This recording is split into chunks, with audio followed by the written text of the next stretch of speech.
Now let's look at this figure 22-5. And mainly this figure deals with 4 demand loads that could fall in columns 1 or even 2.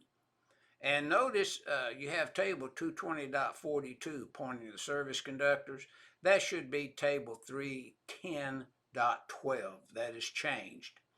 And basically what 310.12 states, now it's a new table in the 2020 going back to previous editions of the code using the table. And basically what it says, if you had a 200 amp service calculated using a standard calculation, that would require 3-aught conductor. But using the table 310.12, you could reduce down to a 2-aught and still hit a 200 amp main.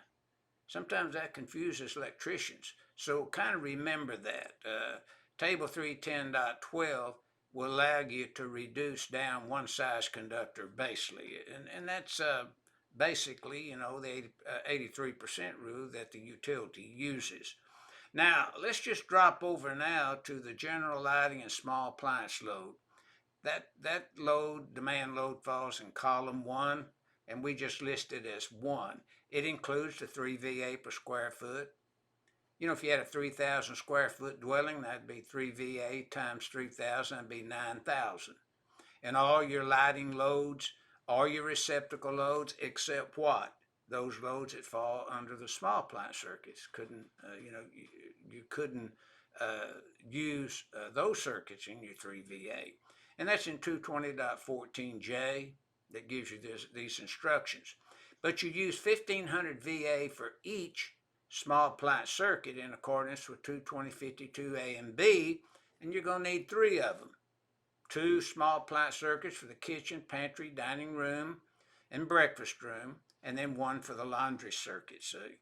Now, cooking equipment, you're going to get into some table to really get your demand on those based upon the size of the cooking equipment that you're installing. And that's table 220.55. Now, notice if the unit is rated less than 3.5 kW, we use the column A and get that percentage, see?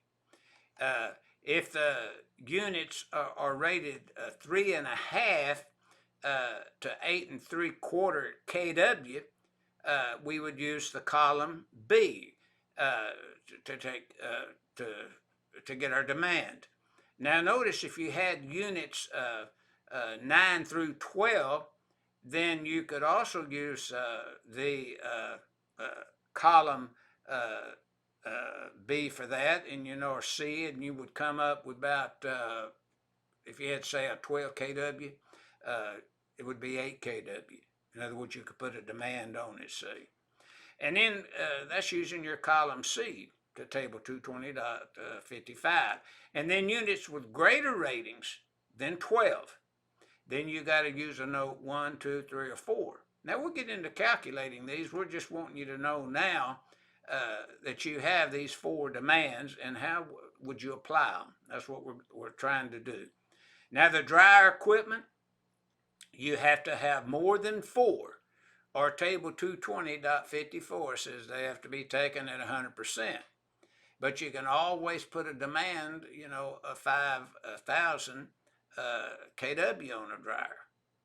You can put a demand like that on it, but you have to have at least 100% if you only have 4 or less. So 100%. And then the fixed appliance loads, they're going to go in column 2, and they'd be a demand load 4. So 4 more fixed appliances that has a 1/4 horsepower greater motor or 500 kW or greater is considered a fixed appliance. And when you have 4 more, you can put a demand of 75% on it based upon you're not going to use more than 75% of that power at one time. And that's in accordance with 220.53. But now notice cooking equipment, dryer equipment, heating equipment, and AC units cannot be included in this fixed appliance load. The exception says no to 220.53.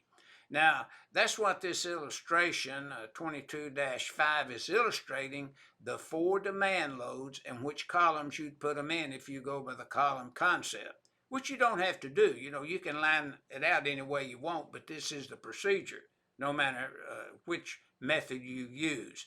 And that's what our figure 22-5 is illustrating to the user of the NEC.